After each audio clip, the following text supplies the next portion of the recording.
Yeah, that's right. Well, why don't I jump in there? Because I think that's a good question. Like, what is it about all the people that have come before and the temptations that they have faced in this moment with Jesus? And what is he trying to teach us through this?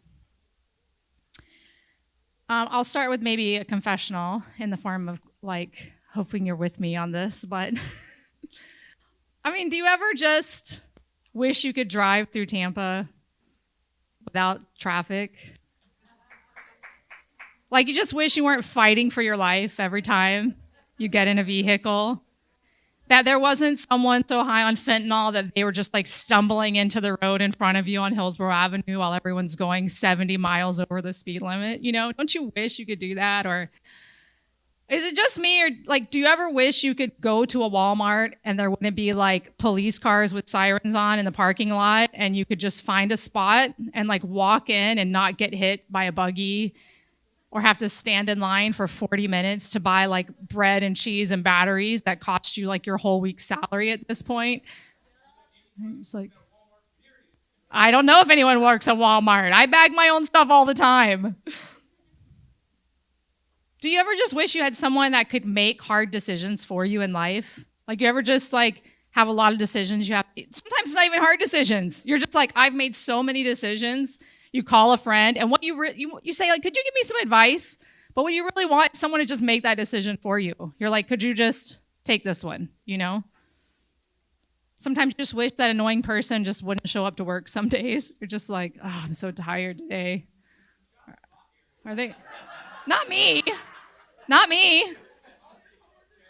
I have great coworkers. I'm not talking about me. I hear this stuff from you guys that work in offices, you know? People who don't know Jesus. My coworkers are amazing. They're all fully sanctified.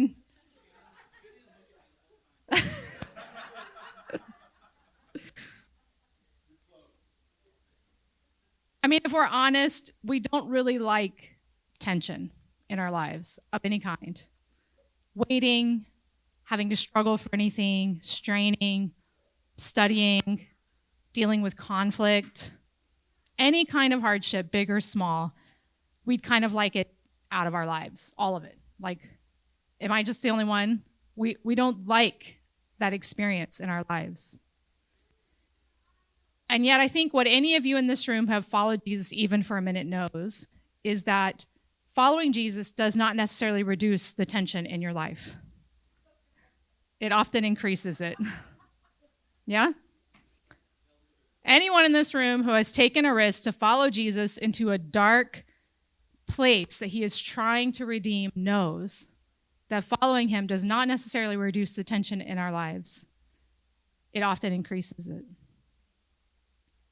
In Matthew 3, we have this beatific image of Jesus being baptized and the Spirit descending on him like a dove and a voice from heaven breaking through saying, "This is my Son, who I love, and I'm so pleased with him."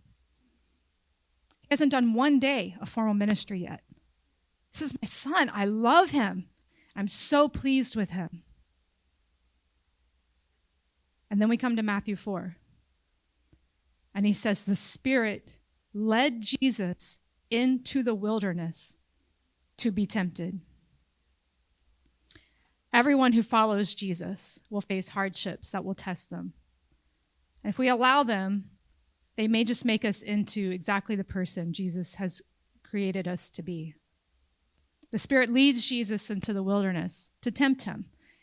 And when we think of the word tempt, it's a tough word for us, and maybe tough for us when it comes to Jesus, because when we think of someone being tempted, we tend to think of someone being tempted to do something bad, right? Tim Mackey talks about this, Jeremy's favorite person. He talks about how we tend to think about people being tempted to do something bad, not tempted to do something good. And the Greek word, I did look at this one, for tempt, maybe a better English translation of it is to test. The Spirit led Jesus into the wilderness to be tested, which is the image we get from Deuteronomy, right, about Exodus, that they were in the wilderness so that God could test them and see and know what was in their heart. We test a thing You don't test it because you want the thing to fail. You test it because you want to see if it's ready, if it's good to go, right? We like when stuff is tested. We don't like to be tested. We don't like to take tests. You know what I'm saying? Anybody? Maya? Or is she out in the room? We don't like to be tested. We don't like to take tests, but we like the stuff that we use to be tested. I mean, when my car brakes get fixed, I hope they tested them before I get on Hillsborough Avenue, right? If I'm going to go bungee jumping, which I would never do, I hope someone right before me has put that rig on and proven that it's going to work before I jump off a platform. When it comes to bridges or airplanes or pilots, we all hope they had tests and that they passed those tests. Is anyone afraid of fair rides? I saw a video recently. You know that fair ride that's like, it's on a big post and it comes down and it's got this big boat that you sit in, and it goes, oh, no, oh, it does this thing. Have you seen the video of the one that was coming apart? And it was tipping over, and the crowd was running over, holding on to the guardrails and the platform. Like hundreds of people were trying to hold it down until they could get it to stop and get people off safely. Just saying, testing's important. I bet those astronauts who are stuck in space right now wish Boeing had done some better testing. You know what I'm saying? Testing's important. The test shows, it reveals that a thing is ready, that it's good, that it's strong. Or it shows us where it still has weaknesses, or the programming isn't quite right, or the fittings are off. Ultimately, eventually, we hope that the testing shows that the thing can do or be what it was made to be. When God asked Abraham to kill his son Isaac, God was not wanting to tempt Abraham to kill his son. He wanted to test Abraham, to reveal what he already knew was in Abraham's heart. When God took the Israelites into the desert, he didn't want them to die. He wanted to reveal what was in their heart. And when Abraham was tested, what was revealed in his heart is that he had a transformed heart, a heart that was transformed to a place of deep, abiding trust in a good Father, trust in God's faithfulness. But when Israel was tested, what was revealed in their heart is that they were still conformed to the world in many ways. It revealed idolatry and grumbling and a desire for self-sufficiency.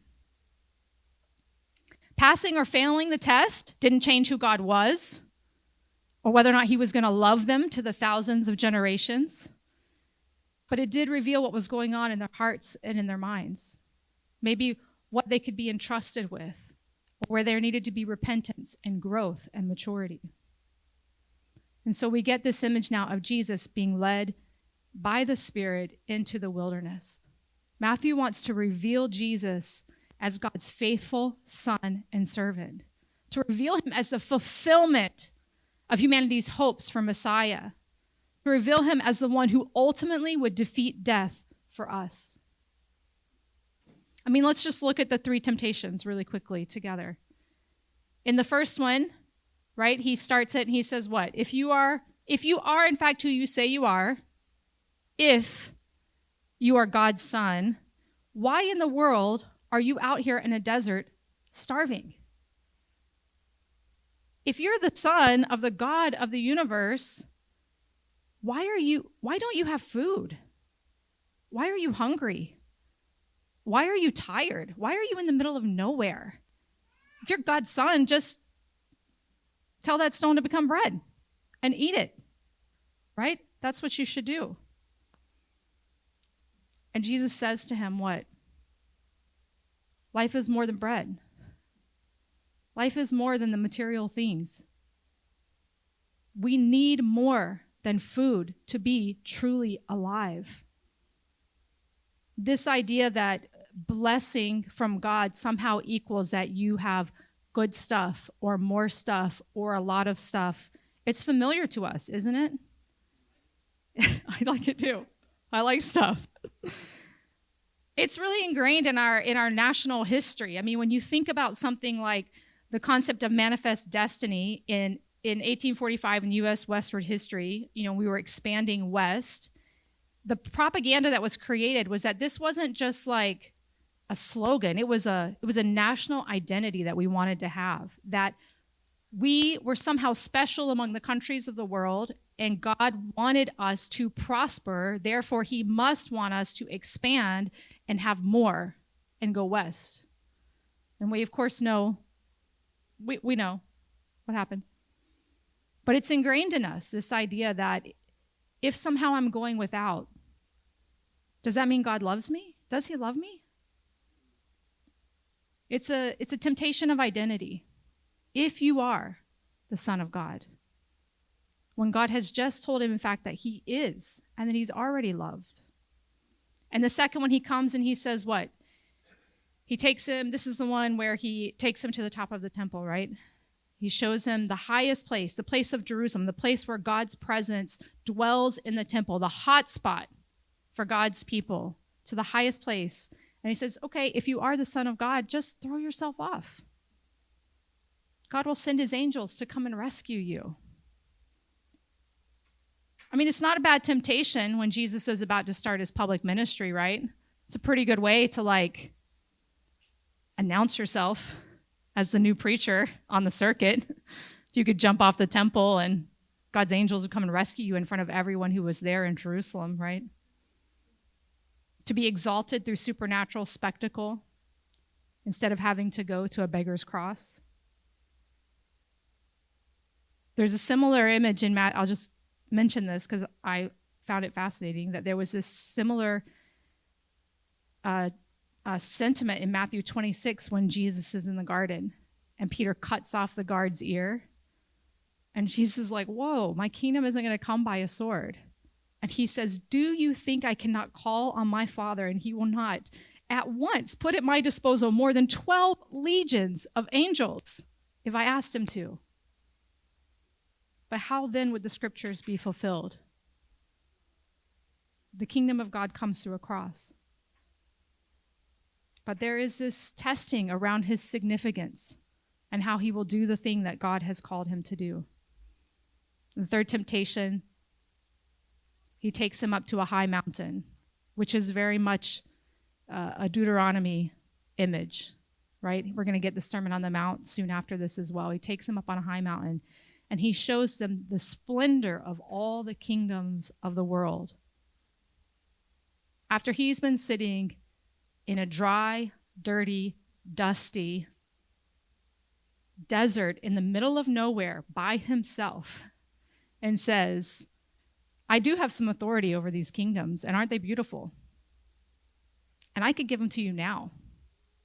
I could let you reign and rule over them now if you'll just bow down and worship me.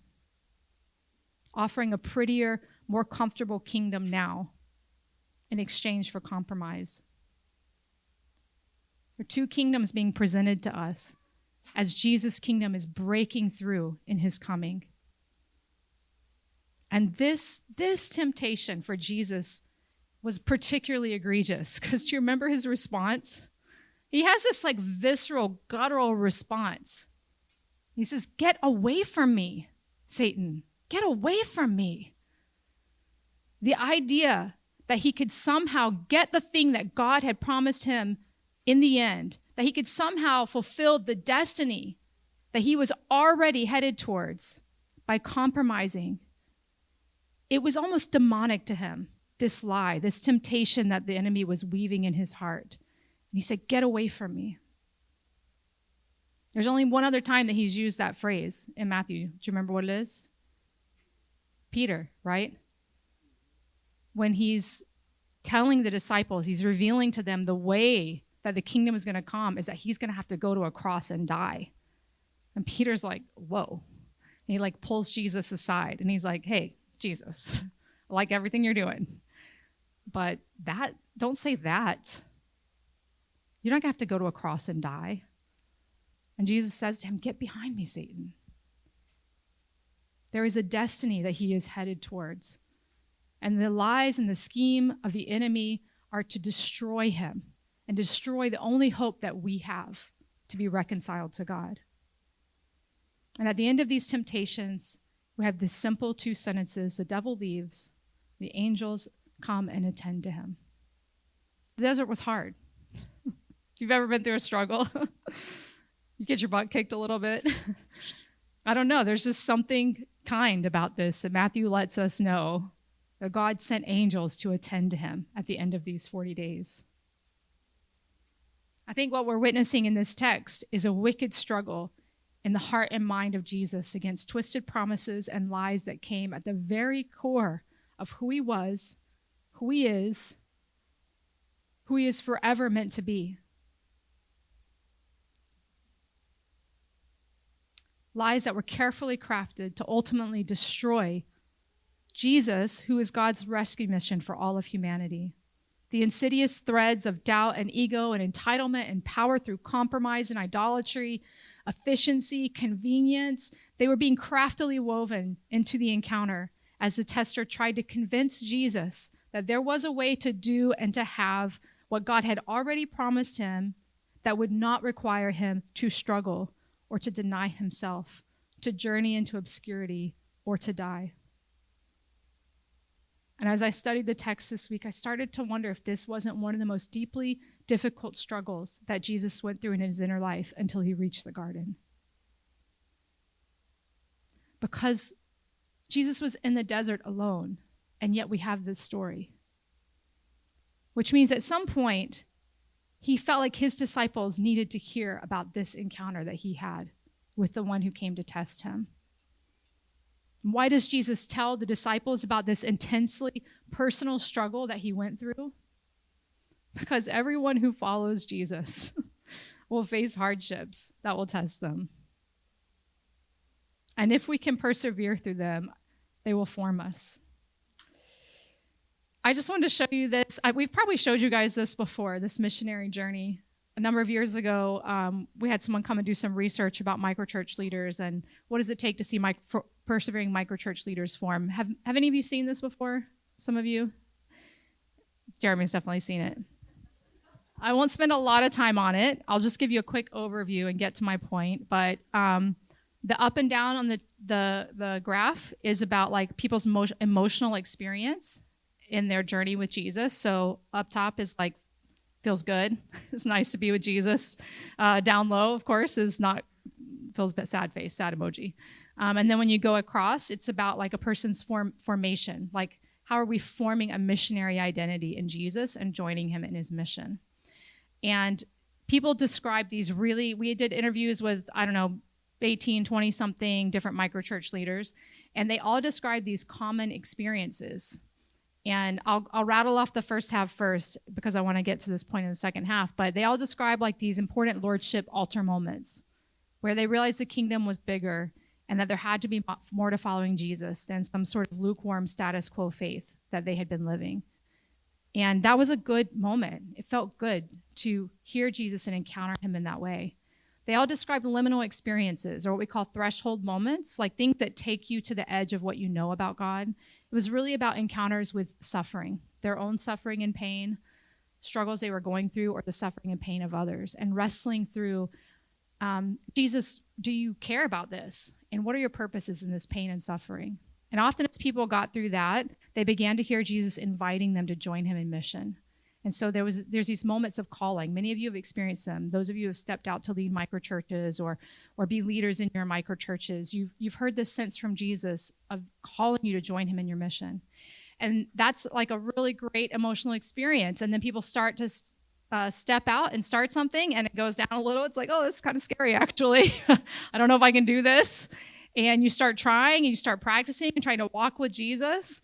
And then what happens is this next circle that's at the bottom of the second half of that chart.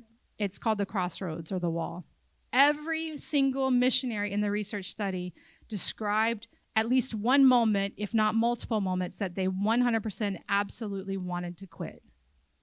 Where they were just like, this is hard. It feels good to start following Jesus, but learning to persevere in Jesus, it requires us to go through the desert. And they all describe moments where ministry is harder than I thought it would be, all my methods, all my strategies are failing. I realize I don't really know what I'm doing following Jesus or trying to reach people, or they feel misunderstood by the world or by their closest friends or even their family. People who get weary in listening to God when it comes to their sexuality or their relationships or their marriages, or they feel like the world is prospering around them while they're struggling to make ends meet. People described people that they loved and invested in and poured into hurting them and betraying them and walking away from them and ultimately from Jesus sometimes. Or maybe it was stuff like sickness, cancer, some sort of external suffering that just made them wonder, like, was I actually called? Is Jesus really with me in this? I'd really like to quit today. Have you ever felt that way? Anybody? No?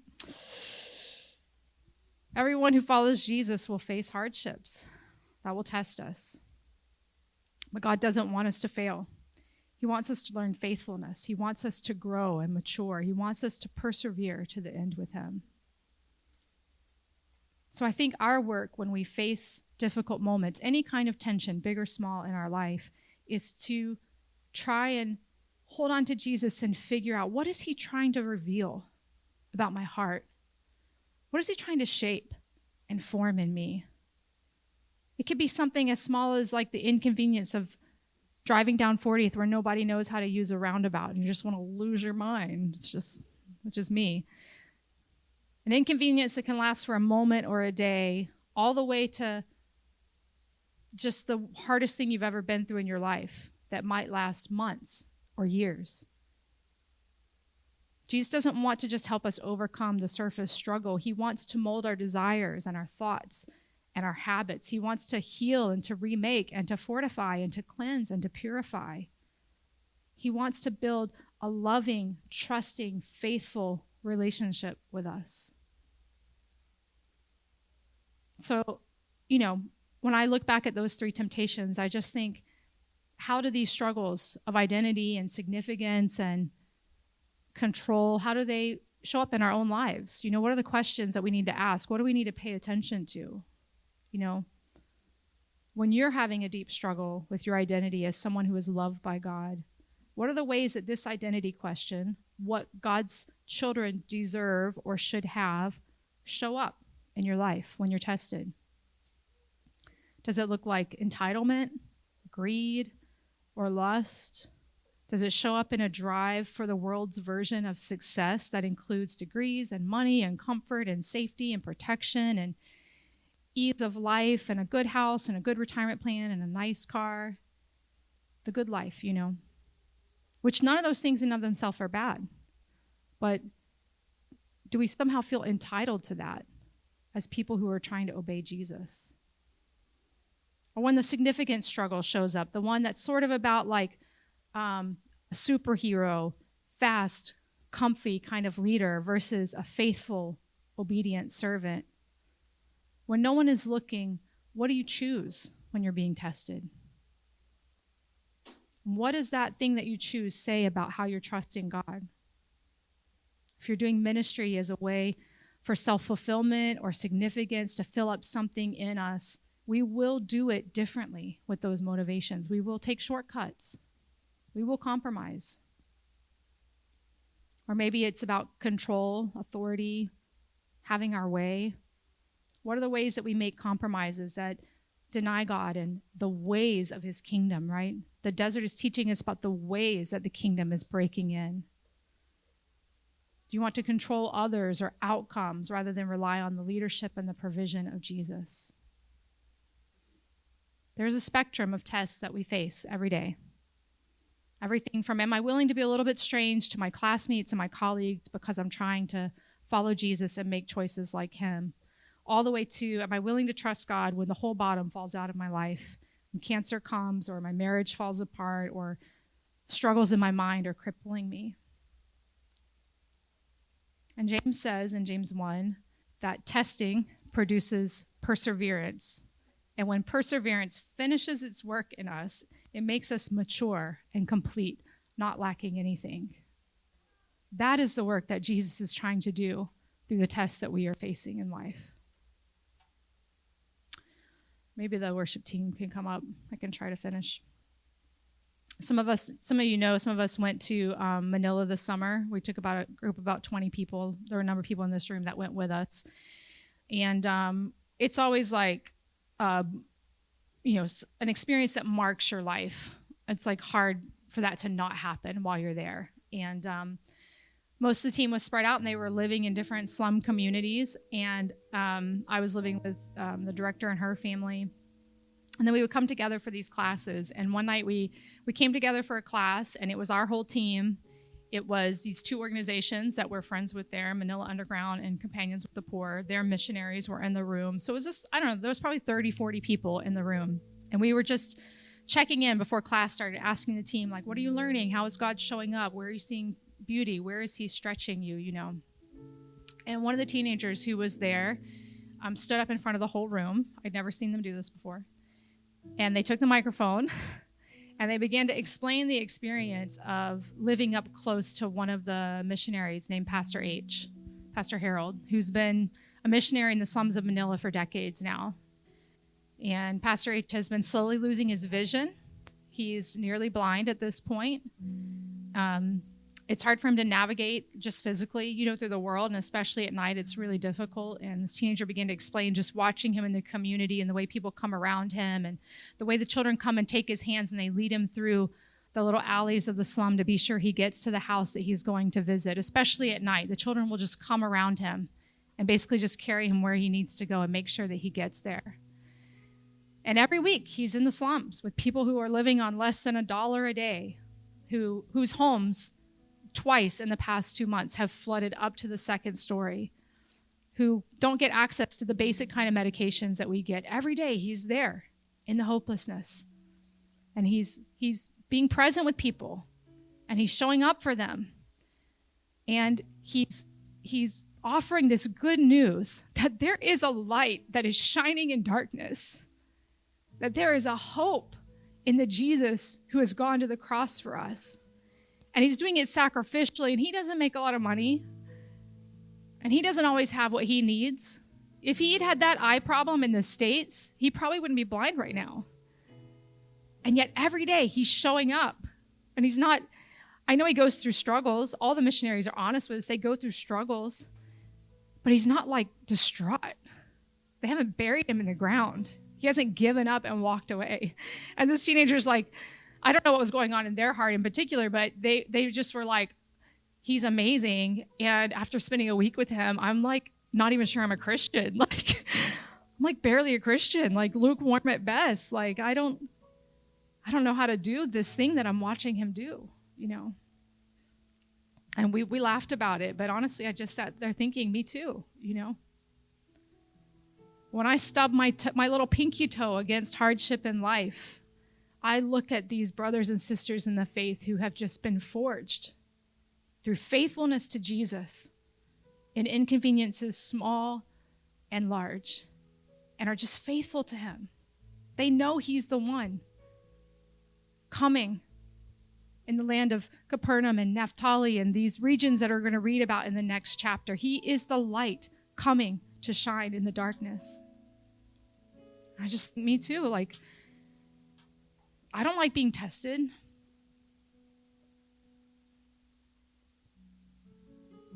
And yet sometimes that is the work that Jesus wants to do in our life. And so I just thought, what do we do then?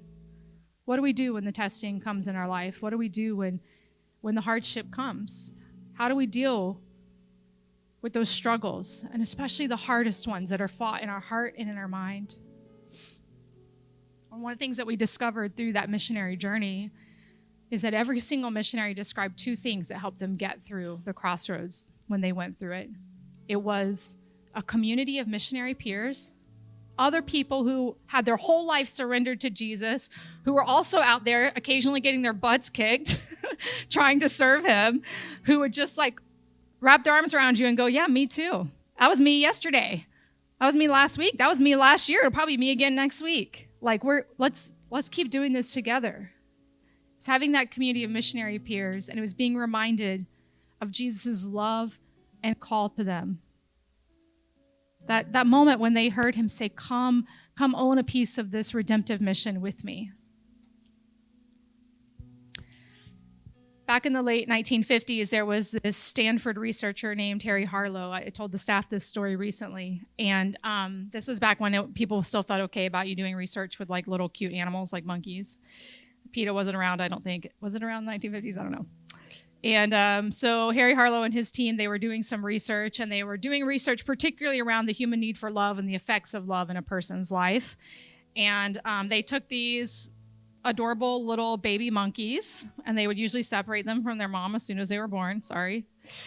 And they began to give them these surrogate moms to see, what could they learn about the impact of love in this simulated experience. And so the surrogate moms that they gave this particular little baby monkey was one mom that was made out of like wire. It was sort of just this figure that was sculpted out of wire.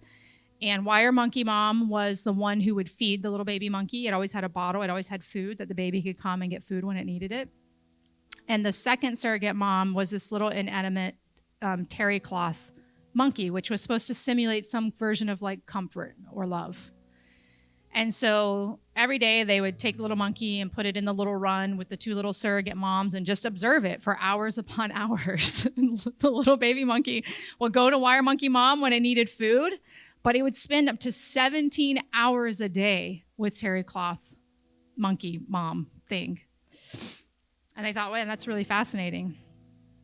And they were sitting around one day and they thought, I wonder what would happen if we scared the little monkey. So they built this like very stereotypical 1950s little box silver robot with big eyes that would like blink and flash lights and had these arms that would like do this, little box robot that would move. And they attached some like loud noises to it that would sound very alarming.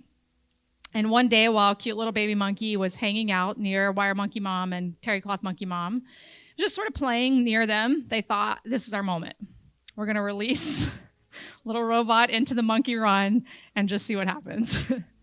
So they lift the little lever, they send the little robot in, and it's just like flashing lights and just just like making all these crazy screeching metal noises at the monkey. And this little baby monkey loses its mind. It is just like screeching and like waving its arms and freaking out and starts running away from this little monster. And as they watched it, what they realized is that it wasn't just running away from the robot, it was running to something. And it ran straight to terry cloth monkey mom. And it climbed up and it wrapped its arms around her. And it was just like screaming and screeching and waving its arms and almost like pointing at the monkey, just like telling the mom about it, just so upset and so distraught and so distraught. And you can watch the video, and what you watch is that as it is there in the arms of little terry cloth monkey mom, and it's just screeching its little monkey brains out and pointing, at some point it just settles down. It gets calm. And almost like a peace comes over him.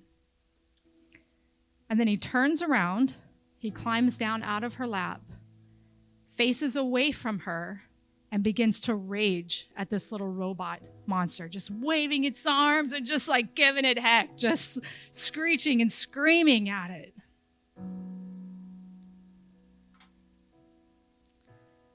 I thought, man, I'm sure there's a better one than using monkeys, but there's no better picture of what it's like to run into the presence of Jesus. When we hold on to Jesus, when the strain and the struggle and the worries of life, they come against us and they just want to roll us over, and we find a way to run into the arms of Jesus and hold on to him, it changes everything. It may not change the circumstance. It may not take the cancer away. It may not help you pay your bills right away. I don't know. Whatever the thing is that you're struggling with, that may not change right away.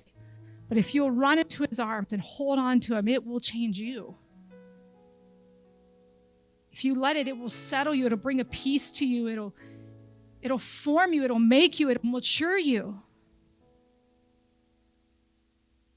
So what do we do when we face the desert, the wilderness, the trials of life? We run to Jesus. We hold on to him. We let it settle us. We remember his love for us. We remember his call to us. We reestablish our trust in him. We rehearse all the ways that God has come through for us while we're there in his presence. Man, Remember that other time I got tested and what you did for me, Jesus? Thank you. Remember that other time I got tested and what you did for me? Thank you. We reestablish our trust in him.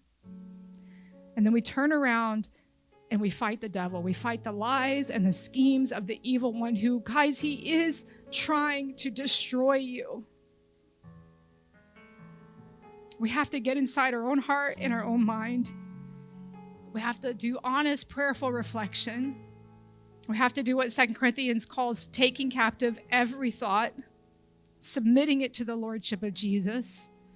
We have to pay attention to the cultural frameworks that shape us in contrast to the Word of God, to the ways that Jesus' kingdom is coming, the ways that he's calling us to live in this world. We have to pay attention to the way the world is trying to shape us. We have to be careful that we don't externalize all of our struggles, blame it on other people.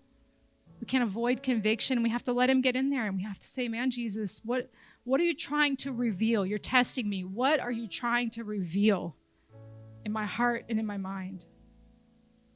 We have to take notice of entitlement and align our feelings and our thoughts with Jesus. And then I think we have to double down on the ways of the kingdom. I know sometimes, it's a convenience struggle is different than those of you who may be experiencing a desert kind of struggle. It's hard when you're in that place to just take a step forward. And I think in any simple way that you can just get back to the basics, just humility, forgiveness, self-giving, sacrificial, generous, self-controlled, just double down on the simple ways of the kingdom.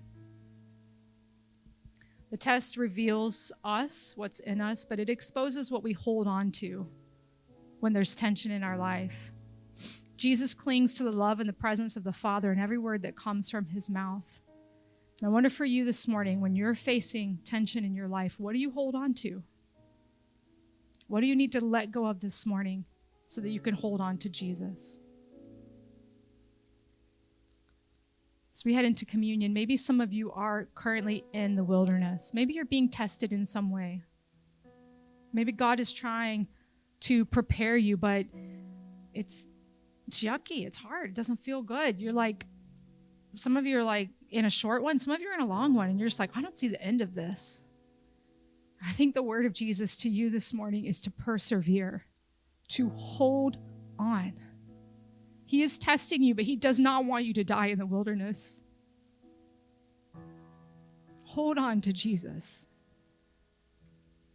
And for others of us who are leading microchurches or investing in people or discipling people or trying to love our neighbors, you have people in your life who are being tested. Maybe you feel strong right now, but you have people in your life that are being tested, and they need to hear that Jesus went into the wilderness. This is the first conflict that he entered into to overcome death for us, and it will end at the cross. And they need to hear a word that they also can hold on to Jesus. So as we come to communion this morning, what is it you need to bring to him? What do you need to let go of this morning so that you can hold on to Jesus?